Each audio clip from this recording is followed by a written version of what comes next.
ఏపీకి ఐసిస్ ఉగ్రవాదుల ముప్పు ఉందని సీఎం చంద్రబాబు వ్యాఖ్యానించారు. ఏపీలోనూ తమ కార్యకలాపాలను విస్తరించేందుకు ఐసిస్ ఉగ్రవాదులు ప్రయత్నిస్తున్నారని ఆయన అన్నారు. కేంద్ర హోంమంత్రి రాజ్నాథ్ తోనే ఆయన ఈ విషయాన్ని చెప్పారు. అందుకే కేంద్ర బలగాలను రాష్ట్రానికి ఇవ్వాలని కోరారు Chandrababu.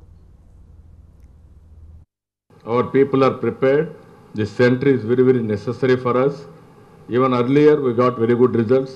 You have to help immediately by establishing this is the Greyhound Center, training center. Another thing, sir, we requested your CRPF 1 battalion to face the left-wing extremist activities in Andhra Pradesh. That also we are requesting, sir. Third one, we have given 60 acres of land for rapid action force to set up in Visakhapatnam. If we set up this, sir, even ISIS activities, slowly it is establishing, it will go a long way to control ISIS, sir. Sir, apart from that, sir, this is Academy of Prisons, National Academy of Prisons, this thing, we are requesting in Rajamandri, we are giving land. If you establish there, it will be useful for prisoners also.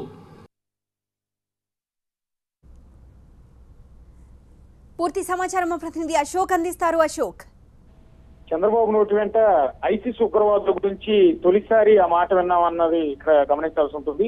అది కూడా కేంద్ర హోంమంత్రి Rajnath Singh Vijayawada NDRF కార్యాలయాన్ని ప్రారంభించేందుకు వచ్చిన సందర్భంలో ముఖ్యమంత్రి చంద్రబాబు నాయుడు ఆయన ముందు ఐసిస్ మాటను ఎత్తారు. ముఖ్యంగా కొత్తగా ఏర్పడిన అంటే రాష్ట్ర విభజన తర్వాత ఏర్పడిన ఆంధ్రప్రదేశ్ రాష్ట్రంలో ఐసిస్ ఉగ్రవాదులు తమ సామ్రాజ్యాన్ని విస్తరించేందుకు ప్రయత్నిస్తున్నారు. దీన్ని ఆదిలోనే అంతమొందించేందుకు, వీళ్ల విస్తరణకు అడ్డుకట్ట వేసేందుకు, సమర్థవంతంగా ఎదుర్కొనేందుకు కేంద్ర బలగాలను తక్షణం ఇవ్వాలంటూ ఆయన వేదికపై నుంచే హోంమంత్రిని కోరడం జరిగింది. ఇప్పటికే విశాఖ పైన ఐసిస్ ఉగ్రవాదుల దృష్టి ఎక్కువగా ఉన్నట్టు కనిపిస్తోంది. మూలాలు కూడా అక్కడ కొంతవరకు కనిపిస్తూ ఉన్న నేపథ్యంలో విశాఖలో ఇప్పటికే ఆర్ఏఎఫ్ అంటే ర్యాపిడ్ యాక్షన్ ఫోర్స్ ని ఏర్పాటు చేయడానికి 60 ఎకరాల స్థలాన్ని కూడా ఇచ్చాం. మీరు తక్షణం బెటాలియన్ పంపిస్తే మాకు రాష్ట్రాన్ని కాపాడిన వాళ్ళు అవుతారంటూ ముఖ్యమంత్రి చంద్రబాబు నాయుడు కేంద్ర హోంమంత్రి రాజ్నాథ్ సింగ్ కోరటం జరిగింది. అది కూడా రాష్ట్ర విభజన తర్వాత ఐసిస్ మూలాల గురించి, ఐసిస్ ఉగ్రవాదుల గురించి ఏపీ సీఎం చంద్రబాబు నాయుడు మాట్లాడటం అనేది కొంత